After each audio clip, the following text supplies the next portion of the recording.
Well, Creep's about,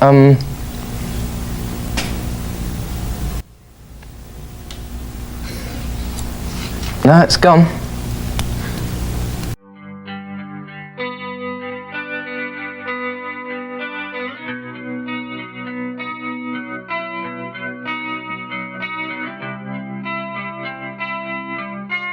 Imagine criar uma música que quase destruiu sua carreira, mas que ao mesmo tempo transformou sua banda em um fenômeno mundial.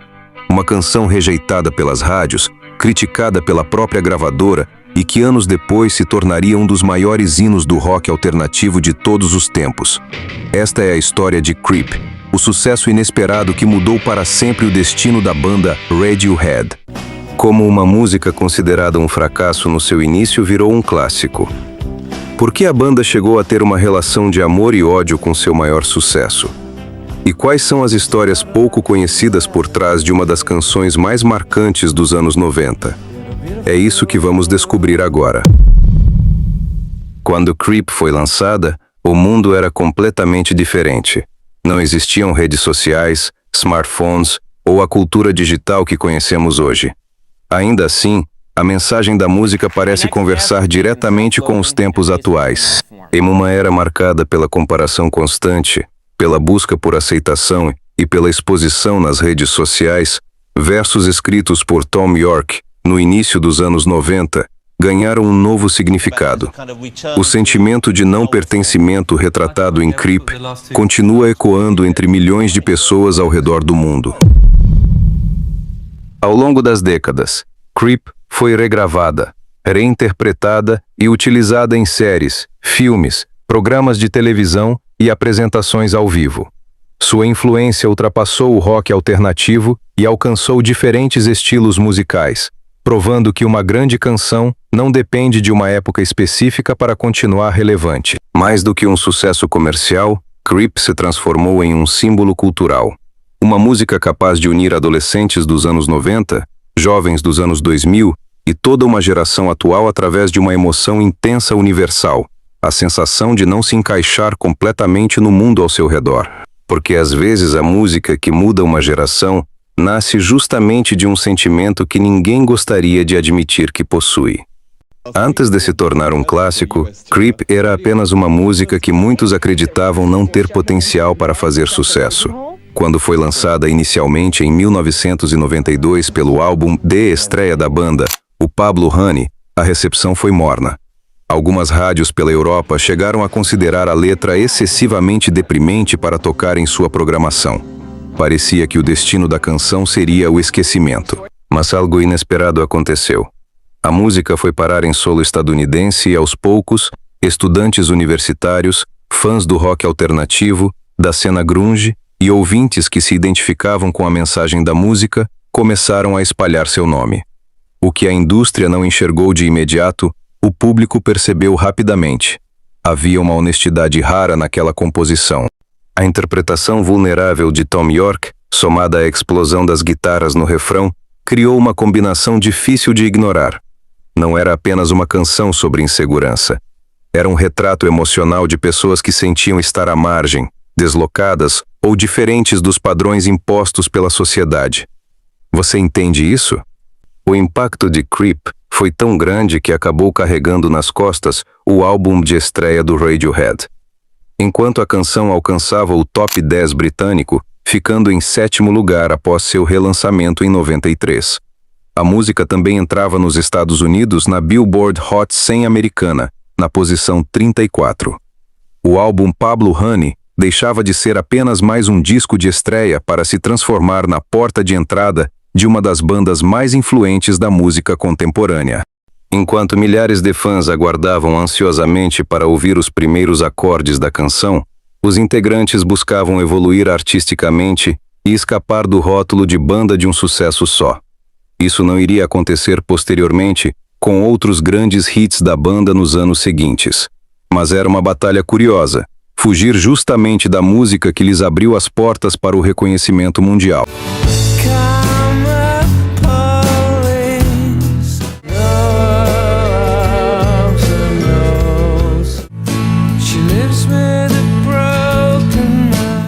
Mas existe um detalhe que torna a história de Creep ainda mais incrível.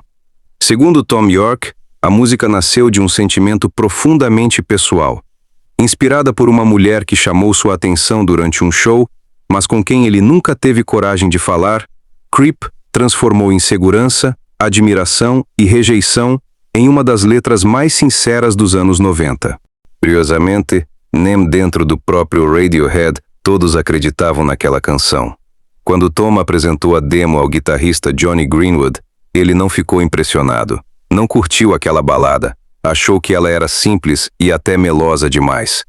Então, quando eles assinaram um contrato com a gravadora Parlophone, pertencente ao grupo EMI no Reino Unido, eles ainda não tinham todo um repertório pronto. Para dar uma descontraída nos ensaios, eles começaram a tocar Creep. O Jonny Greenwood, como hater da canção, começou a tocar acordes agressivos e soltou aquele famoso rasgo de guitarra antes do refrão, quase como uma forma de estragar a música, tornando-se, ironicamente, um dos elementos mais icônicos de Creep.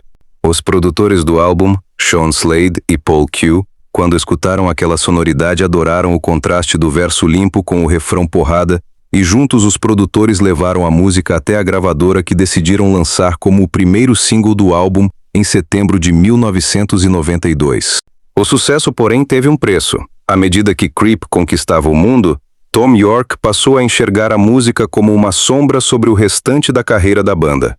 Durante anos, o Radiohead evitou tocá-la ao vivo, numa tentativa de mostrar que era muito mais do que aquele único sucesso. Creep deixou de significar apenas uma aberração ou estranho. Com o passar dos anos, porém, a relação entre o Radiohead e Creep amadureceu. O que antes parecia um peso acabou sendo reconhecido como parte fundamental da história da banda. Afinal, poucas músicas conseguem permanecer vivas por tantas décadas sem perder sua força emocional. Talvez o verdadeiro segredo de Creep esteja justamente em sua imperfeição. Em um mundo que constantemente exige confiança, sucesso e aceitação, a música teve coragem de falar sobre fragilidade, insegurança e inadequação. E foi exatamente por isso que ela se tornou eterna. Porque no fundo, todos nós já nos sentimos um pouco deslocados em algum momento da vida. E quando isso acontece, os acordes de Creep continuam lá, lembrando que não estamos sozinhos. Good.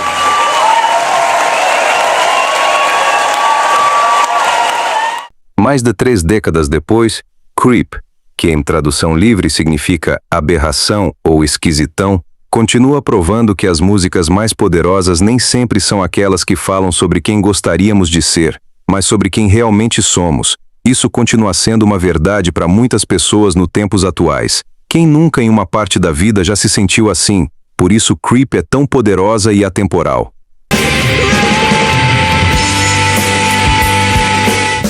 When you were before, but I'm a creep.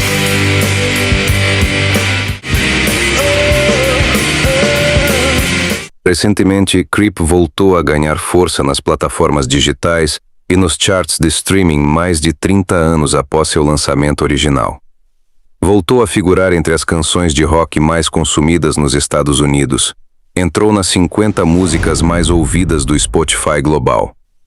O ressurgimento foi impulsionado por vídeos virais nas redes sociais, especialmente no TikTok, além de sua presença recorrente em filmes, séries e conteúdos digitais no mundo todo. Uma nova geração, que sequer havia nascido quando a banda lançou seu primeiro álbum e descobriu a canção recentemente pelo seu impacto cultural. Poucas músicas conseguem conquistar uma geração. Creep fez algo ainda mais raro, conquistou várias. Em 1992, ela falava para os jovens que se sentiam deslocados, e para as próximas décadas, continuará dizendo exatamente a mesma coisa. Uma música que a banda passou anos tentando deixar para trás, acabou se tornando uma das canções mais emblemáticas da história do rock alternativo. Radiohead atingiu a agnose com Creep para sempre.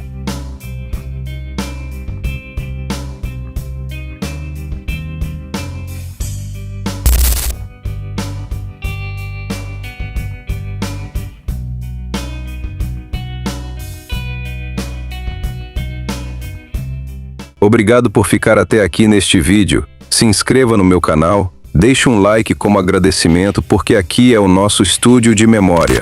Até o nosso próximo vídeo.